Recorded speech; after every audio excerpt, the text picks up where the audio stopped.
Do you know what I like to do when I get up way too early in the morning? Well, I like to check the stock market out, make myself a cup of coffee, and I like to look at some baseball cards. I'm going to show you a basketball set today.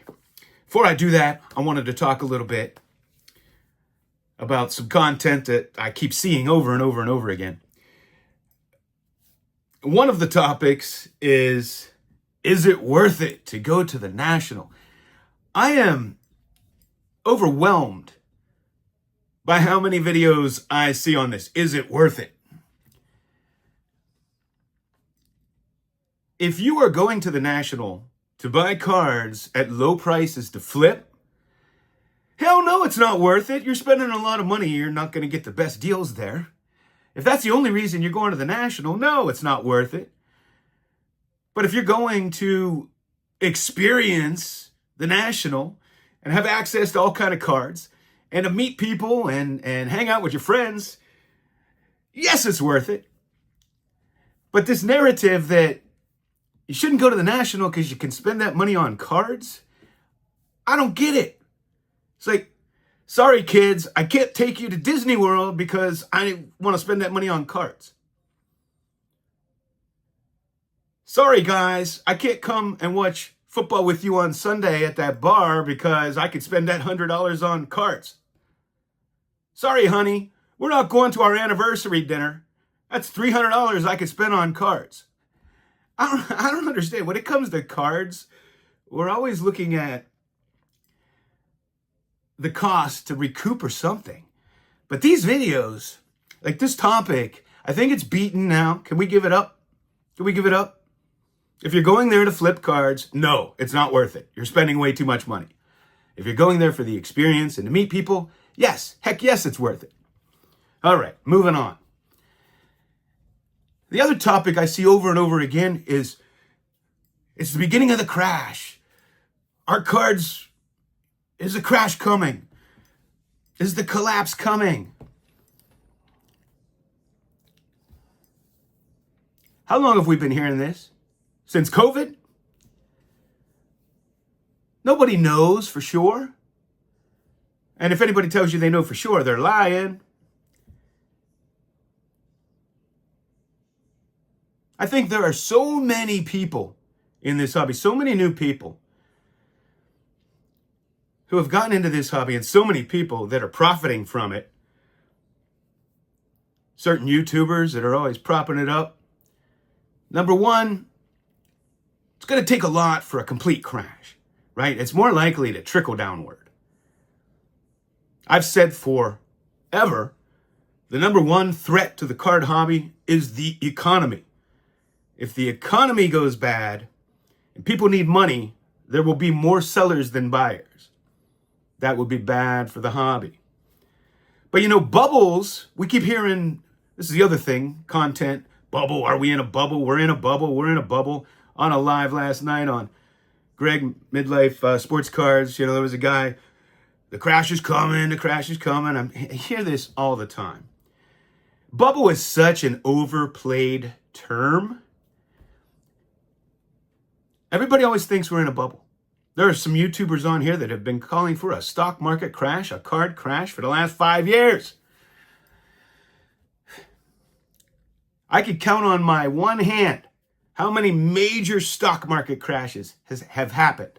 1929, Black Monday in 1987, the dot-com collapse, 2008. There will be another one. It's inevitable. And if you keep calling for one for 5, 10, 15 years, you'll get one. You'll eventually be right. But how much money did you miss out on while that was happening? You know, I came on here and I told you guys I wasn't buying any cards. I was putting all my money into the stock market with the overblown tariff collapse that happened back in April. Man, I'm glad I did. I'm glad I did. But bubbles can last a long time. The real estate bubble, the original one before the collapse, lasted a decade. A decade. People were flipping homes and everything. And you know what? It crashed, and it crashed bad. And crashes are painful. But it went even higher when it came back. went even higher. I hear people talking about cards on that live the other night, dollar costing into cards. What does that even mean? Dollar costing into cards. I guess they're stocks.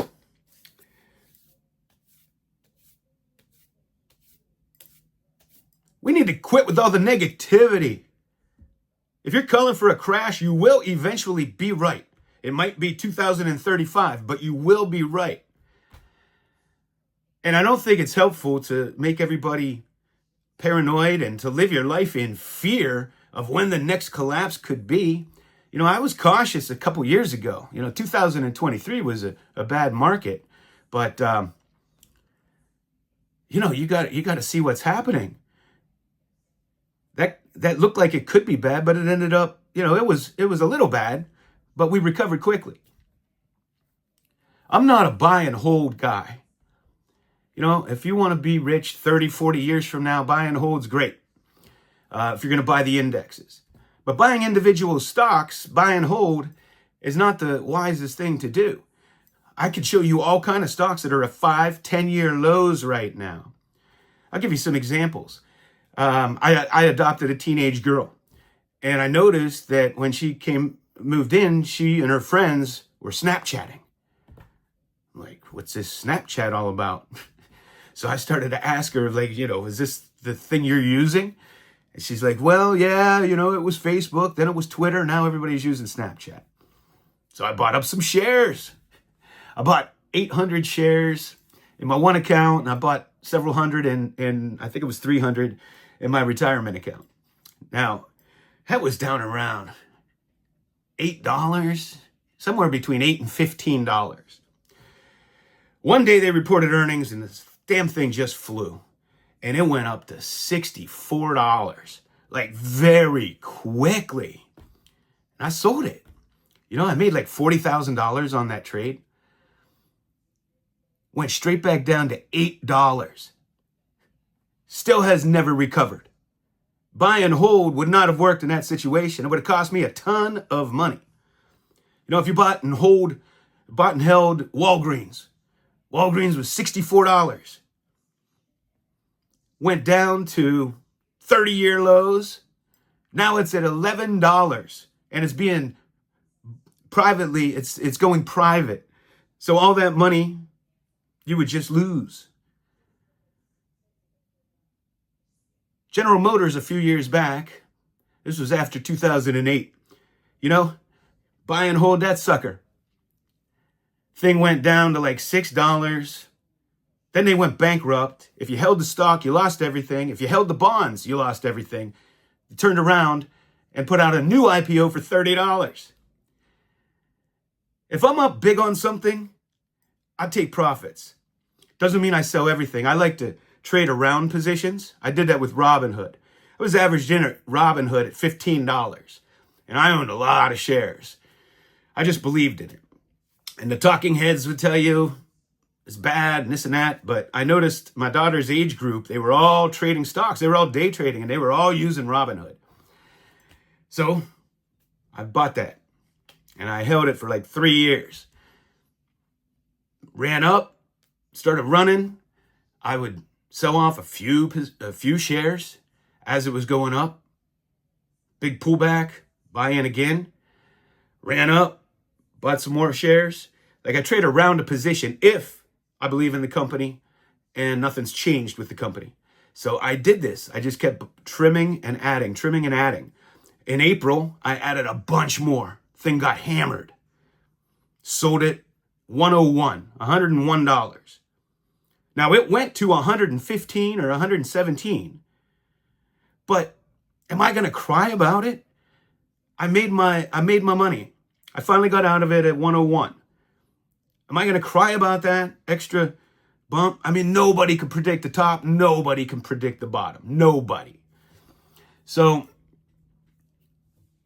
that's the way I do it.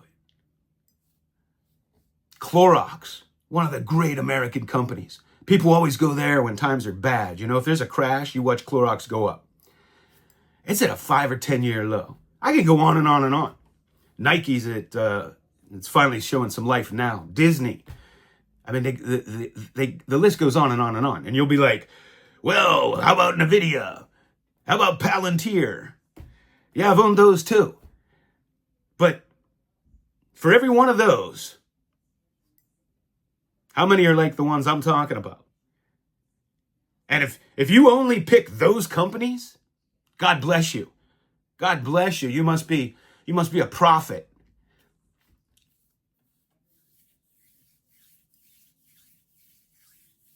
You want to look at some cards? Whew, it's early in the morning here.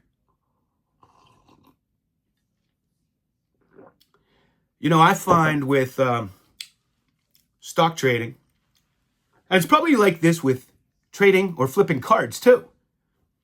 It's a hell of a lot easier to hit singles and doubles than it is to hit home runs.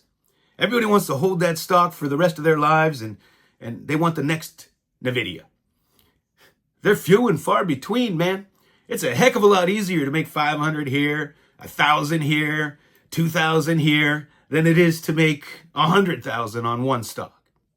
It just is. So easy to hit singles in a bull market.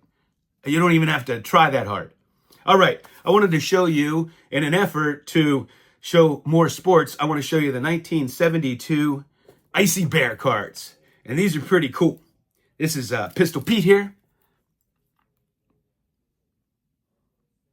And they have really cool backs. Oscar Robertson, one of the great all-time players.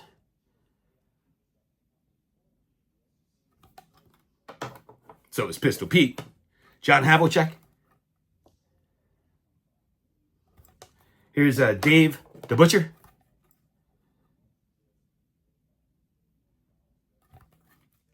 Jerry Lucas. Let's look at these backs again.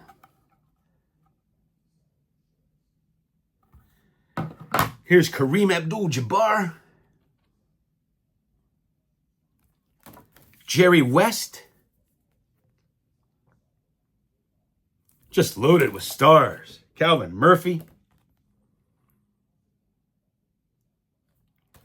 Wes Unseld. Jerry Sloan. And the big one I need is the Wilt Chamberlain. I've shopped for it a few times. It's a little pricey, but these cards are not as pricey, I don't think, as the regular cards. These are easy to find in high grade. If you like to collect numbers, it's not a problem. Higher grade. I don't know about 10s, but very easy to find them in, 7s, 8s. I think 9s too. But it's a really cool set. For years, all the oversized cards have always been kind of undervalued. And I use that term loosely. I'm not a big fan of saying undervalued because it is what it is. I mean, if people don't want to pay for it, they're not undervalued. That's the value. But I should say they've always been lower priced than regular size cards. But in recent times, it seems to have been changing a little bit. There are a lot of us YouTubers that show a lot of oversized cards, and I think it has made an impact. So that's what I have for you. Thanks for hanging out with me. Thanks for listening to my opinions. I got to go.